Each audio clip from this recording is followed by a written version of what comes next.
Platform में आप सभी का स्वागत है। आप लोगों के ढेर सारे कमेंट्स इंस्टाग्राम पे डीएम्स मुझे मिल रहे हैं, जिसमें आप लिख रहे हैं कि आपकी डिलीवरी डेट पास आने वाली है और अब आपको लेबर पेन का यानी कि कॉन्ट्रैक्शन के होने वाले पेन का डर लग रहा है। And I can completely understand कि ये डर आपको क्यों लग रहा है। मैंने ऑलरेडी एक वीडियो किया हुआ है जिसमें मैंने बताया है कि डिलीवरी के दौरान कितना पेन होता है। वो वीडियो आप ज़रूर देखिएगा क्योंकि उससे आपको बहुत मोटिवेशन मिलने वाली है।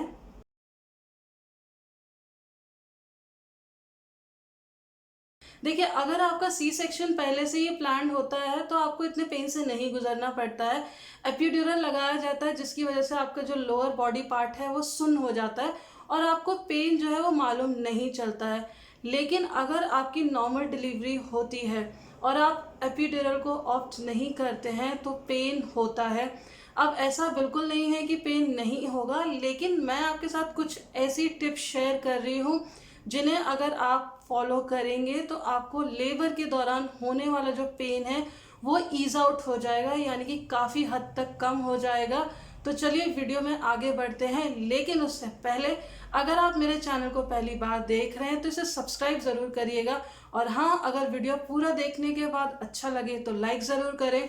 और अगर आपकी फैमिली में या फ्रेंड सर्कल में कोई प्रेग्नेंट है तो उनके साथ ये वीडियो ज़रूर शेयर करें, उन्हें बहुत सारी हेल्प मिलेगी। सबसे पहली चीज़ जो आपको करनी है वो ये कि कॉन्ट्रैक्शन के दौरान आपको एक्टिव रहना है। अब होता क्या है, जब आपको लगता है कि अब आपको जो है लेबर स्टार्ट हो गए तो आपको हॉस्पिटल में एडमिट किया जाता है, लेकिन जो बेबी है वो तुरंत ही बाहर नहीं आता है। कॉन्ट्रैक्शन कुछ आवर्स के लिए चलते हैं।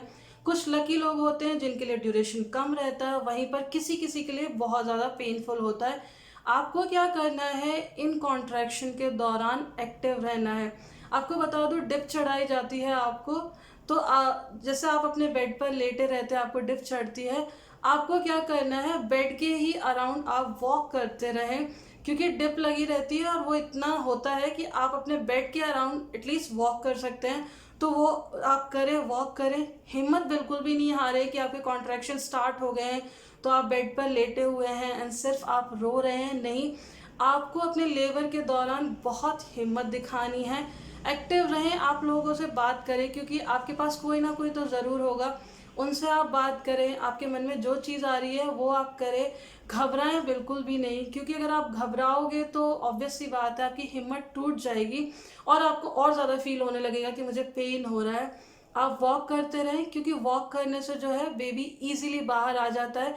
तो आपकी जो ये कॉन्ट्रैक्शन की, बेबी के बाहर आने की जो ये प्रोसेस है ये ईज आउट हो जाती है। तो इस टिप को ज़रूर याद रखें। टिप नंबर 2, जब आप बेबी को पुश करने के लिए ओटी में जाते हैं तो जो आपका डॉक्टर आपको इंस्ट्रक्ट कर रहा है, इंस्ट्रक्शंस दे रहा है, बहुत केयरफुली सुने, ध्यान से सुने। क्या होता है, डॉक्टर आपको बताता है कि कब आपको पुश करना है, तभी पूरी हिम्मत गैदर करके आप पुश करेंगे। अगर आप अपने आप ही ट्राई कर रहे हैं, डॉक्टर ने बोला है, नहीं बोला है, स्टिल आप करे जा रहे हैं, तो क्या होगा, आप अपनी एनर्जी को ड्रेन आउट करेंगे, आप अपने आप को एग्जॉस्ट करेंगे। देन क्या होगा, एक पॉइंट ऐसा आएगा कि आपको ऐसा लगने लगेगा कि अब मेरे पास फर्दर एनर्जी नहीं है, मैं पुश नहीं कर सकती हूँ। तो ऐसे में क्या है, डॉक्टर को सी सेक्शन करना पड़ेगा। तो आप काम रहें, मैं इसीलिए बार बार बोल रही हूँ, घबराएं नहीं, एकदम ब्रेन को आपको शांत रखना है और डॉक्टर की तरफ आप देखें और सुने वो क्या बोल रहे हैं। जब वो आपको बोलेंगे कि आपको अब पुश करना है तो आप पूरी ताकत जितनी आपके पास है उसके साथ पुश करेंगे। इससे क्या होगा, बेबी जो है इजीली बाहर आ जाएगा और जो ये पेन है आपको जो लंबा चलता है वो झेलना नहीं पड़ेगा।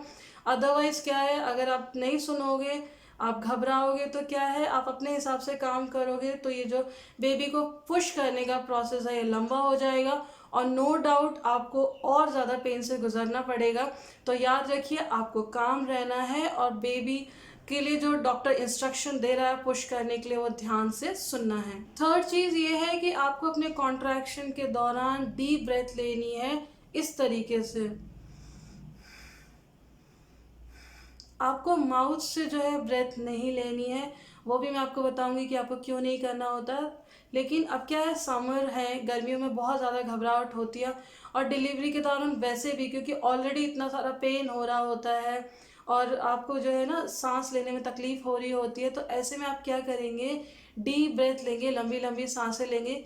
इस तरीके से सांस लेने से एक तो आपका ब्रेन जो है शांत होता है। दूसरा ये, अगर आप माउथ से सांस लोगे तो क्या होगा, आपका गला सूखने लगेगा। समर्स का आपको सब कुछ पता है, इवन विंटर में भी ऐसा हो सकता है, आपका जो गला सूखेगा और आप बार बार पानी नहीं पी सकते हो, क्योंकि प्रोसेस चल रही है, आप बेबी को डिलीवर कर रहे हो, कॉन्ट्रैक्शन आ रहे हैं, तो डिफ़िकल्ट हो जाता है कि आप बार बार, अब आप बेबी को पुश कर रहे हो, इस दौरान आप सोचो कि आपको पानी मिल जाएगा, वो बहुत डिफ़िकल्ट है।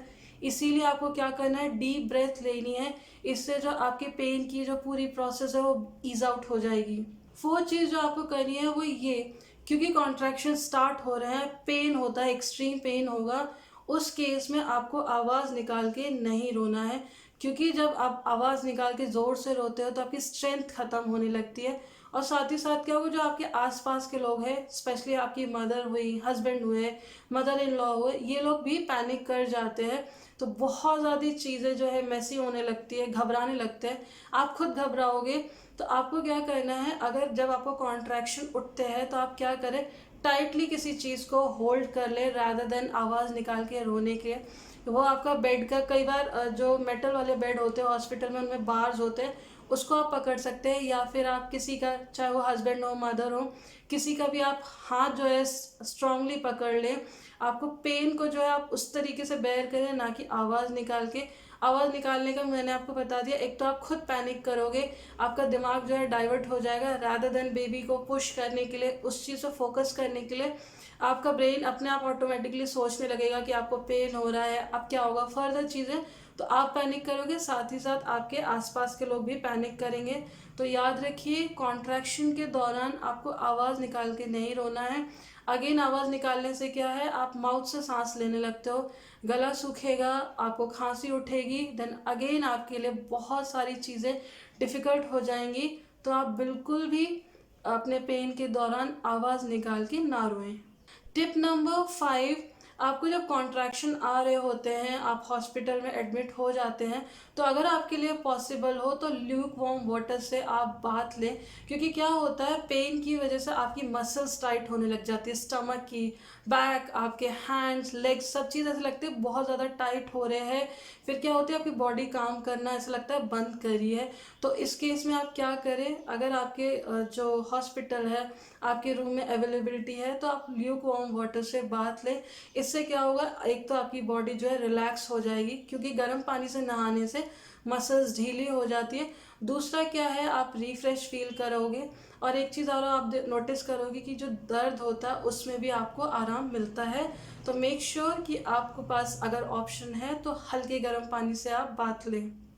लास्ट पॉइंट जो आपको याद रखना है वो ये कि जब आपको कॉन्ट्रैक्शन स्टार्ट होते हैं और आप हॉस्पिटल में एडमिट होने जा रहे होते हो, तो कभी भी ज़रूरत से ज़्यादा ना खाएं। क्योंकि कई बार आपको लोग सजेस्ट करेंगे कि अब आपको पूरे दिन खाने को नहीं मिलेगा, क्योंकि आप लेबर में होगे, बेबी को डिलीवर करोगे, तो अभी अच्छे से खा लें। नो डाउट आपको खाना खाना चाहिए, लेकिन कभी भी ओवर फीड करके ना जाएं। क्योंकि क्या होता है, जब आप ज़्यादा खाते हो तो आपका स्टमक टाइट हो जाता है। ऑलरेडी आपका स्टमक, क्योंकि बेबी आपके उस एरिया में है, वैसे भी आपका स्टमक जो है, पेट जो बोलते हैं, यूट्रस टाइट है, उस पर से आप ओवर फीड कर लेंगे, फिर आपको बेबी को पुश करना है, तो आपके जो बेली वाला पार्ट है उस पर बहुत ज़्यादा स्ट्रेस आने वाला है, आपके लिए डिफ़िकल्ट हो जाएगा। मैंने पहले भी बताया है कि कई बार होता है कि वुमेन जो है बेबी को डिलीवर करते टाइम पूप कर देते हैं, पी कर देते हैं, वो इसीलिए बहुत ज़्यादा स्ट्रेस पड़ रहा होता है, तो आपको वॉमिट भी हो सकती है। इसीलिए आप खा के जाएं, लेकिन लाइट फूड लें, अपने आप को ओवर फीड, ओवर स्टफ ना करें, बहुत डिफ़िकल्ट हो सकता है आपके लिए। इसके अलावा कॉन्ट्रैक्शन के दौरान आप गर्म चीज़ें लें, जैसे कि आप हल्का जो ल्यूक वार्म वाटर होता है वो लें। इसके अलावा आप चाय पिएं, इससे क्या होता है, आपके जो पेट के अराउंड मसल्स हैं वो रिलैक्स हो जाती हैं, तो आपके लिए बेबी को पुश करना ईजी हो जाता है, पेन आपका कम हो जाता है। तो अगर आप चाहते हैं कि आपकी ये जो लेबर की प्रोसेस है, बेबी को डिलीवर करने की प्रोसेस है, स्मूथ रहे, इजी रहे, कम पेनफुल रहे, तो आप ये सारी टिप्स को याद रखिएगा और फॉलो करना। आप बाद में अपने आप मुझसे कहोगे कि आपके लिए ये प्रोसेस जो है इजी हो गई थी। देखिए, नो डाउट पेन होगा, क्योंकि हम एपिड्यूरल नहीं लगा रहे हैं, तो पेन होगा, लेकिन ये प्रोसेस इन सारी टिप्स को फॉलो करने से काफ़ी हद तक ईजी हो जाएंगे। और जिन लोग की डिलीवरी हो गई है और जो मेरे ये वीडियोस देखते हैं, प्लीज़ शेयर करिएगा ताकि और जो न्यू व्यूअर्स हैं उनको आइडिया लगे कि कितनी ये वीडियोस जो है हेल्पफुल रहती हैं। तो आई होप आपके लिए ये वीडियो हेल्पफुल रहेगी, आपको थोड़ी सी इससे इन्फॉर्मेशन मिली होगी तो वीडियो को लाइक ज़रूर करिएगा। इसके अलावा आपके पास कोई भी क्वेरी हो वो आप मेरे साथ कमेंट सेक्शन में पूछ सकते हैं, और अगर आप चाहते हैं कि मैं किसी भी स्पेसिफिक टॉपिक पे वीडियो बनाऊं तो वो भी आप मेरे साथ शेयर करें। मैं ज़रूर कोशिश करूंगी उस पर्टिकुलर टॉपिक पे वीडियो बनाने की।